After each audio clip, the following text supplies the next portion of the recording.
बिस्मिल्लाहिर्रहमानिर्रहीम। अस्सलाम वालेकुम नाज़रीन, आप यूट्यूब चैनल देख रहे हैं। मैं इमरान खान हूँ। नाज़रीन, सबसे पहले मैं आपको खैबर पख्तूनख्वा के हवाले से बहुत इंपॉर्टेंट खबरें बता दूं, और ये इन्फॉर्मेशन मैंने मुख्तलिफ ज़राए से कंफर्म की है। अली अमीन गंडापुर के बारे में मैंने आपको कई मरतबा बताया था कि जब वो खैबर पख्तूनख्वा के वज़ीर आला बने तो उनके पास खैबर पख्तूनख्वा में इख्तियारात नहीं थे।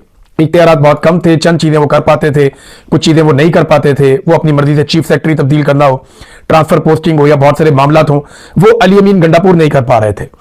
और उसके बाद जब सुहेल अफरीदी साहब आए तो ये तवक्को की जा रही थी कि शायद ये कंट्रोल हो जाएगी ब्यूरोक्रेसी। लेकिन मैं आपको जिम्मेदारी के साथ एक खबर दे रहा हूं कि ब्यूरोक्रेसी की एक बड़ी तादाद को और पुलिस के सीनियर अफसरान को और बहुत सारे इदारों को वफाक और एस्टेब्लिशमेंट कंट्रोल करने की कोशिश कर रहे हैं।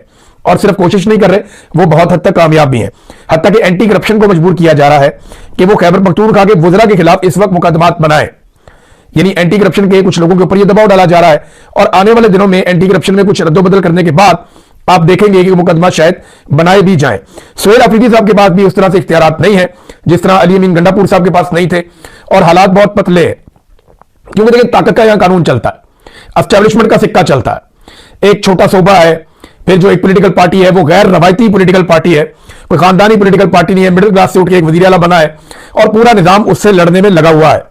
ऑफिसर जो है वो बात मानते नहीं है बहुत सारे, यानी कोई ना कोई बहाना या कोई ना कोई चीज होती है।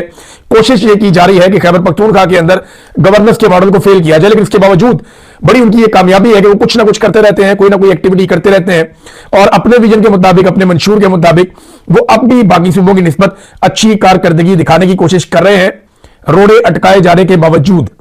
ये उनकी अपनी एक पर्सनल कैपेसिटी है, और बड़ी बात है इस माहौल में काम करना। सुहेल अफरीदी साहब ने ऑपरेशन को रुकवाने की हर मुमकिन कोशिश की है। ये जो खैबर पख्तूनख्वा में ऑपरेशन हो रहा है, इसको रोकने की उन्होंने सारी कोशिशें की।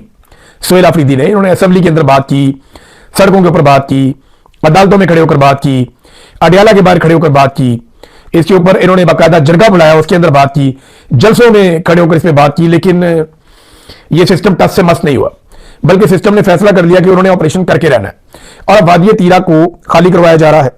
अब जब कुछ और नहीं है, देखिए, एक वजीर आला लड़ाई तो कर नहीं सकता ना, जंग तो नहीं लड़ सकता, वो आवाज ही उठा सकता है। एक पॉलिटिकल आदमी यही काम कर सकता है, अवाम को शऊर दे सकता है, उनके पीछे जा सकता है, हकायक सामने रख सकता है, एहतजाज कर सकता है। तो वो ये कर रहा है, लगातार कर रहा है सुहेल अफरीदी। अब सुहेल अफरीदी ने कुछ स्टेटमेंट दिए हैं वादिय तीरा जाने के बाद, अपनी जान को खतरे में डाला, अपने साथियों की जान को खतरे में डाला, और यह खतरा मोल लेकर वो वादिय तीरा में मुतासरीन के पास पहुंचे। और जिस तरह उनको मुतासरीन मिल रहे थे सारा दिन और शाम को, वो मनाजिर देखने से ताल्लुक रखते हैं।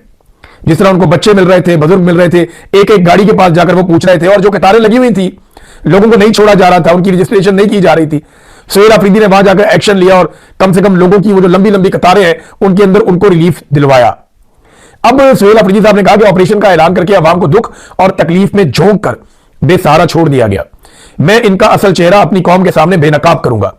मैं आपसे हमेशा सच बोलूंगा। आपकी तकलीफ मेरी तकलीफ है। मुतासरा अवाम का तहफ़्फ़ुज़ और इज्जत अब मेरी बराह रास्त जिम्मेदारी है। फिर इसके बाद सुहेल अफरीदी ने कहा कि यह फौजी ऑपरेशन बंद कमरों में किए गए फैसलों का नतीजा है, जिसे हम पर बंदूक और बदमाशी के जरिए मुसल्लत किया गया है। नाकाम पॉलिसी पर सवाल उठाने वालों को कभी दहशतगर्दों का हामी और कभी स्मगलरों के साथ जोड़ दिया जाता है, जो सरासर नाइंसाफी है।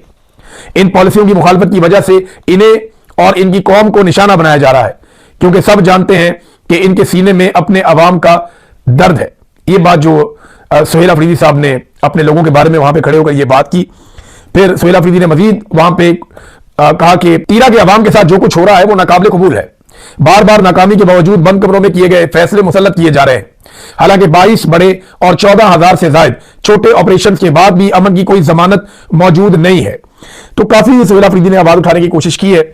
अब खैबर पख्तूनख्वा की असेंबली को, बाकी असेंबलियों को, सेनेटर्स को, हर जगह पे इसके ऊपर बात करनी चाहिए, और बाकायदा एस्टेब्लिशमेंट को जवाबदेह बनाना चाहिए कि बताइए कि पिछले जो ऑपरेशन हैं उनके नतीजे में आपने क्या हासिल किया, और इस ऑपरेशन के नतीजे में क्या हासिल करेंगे, आदाफ क्या है, और आपने हासिल क्या किया, और लोगों की तकालीफ का अजाला कैसे होगा।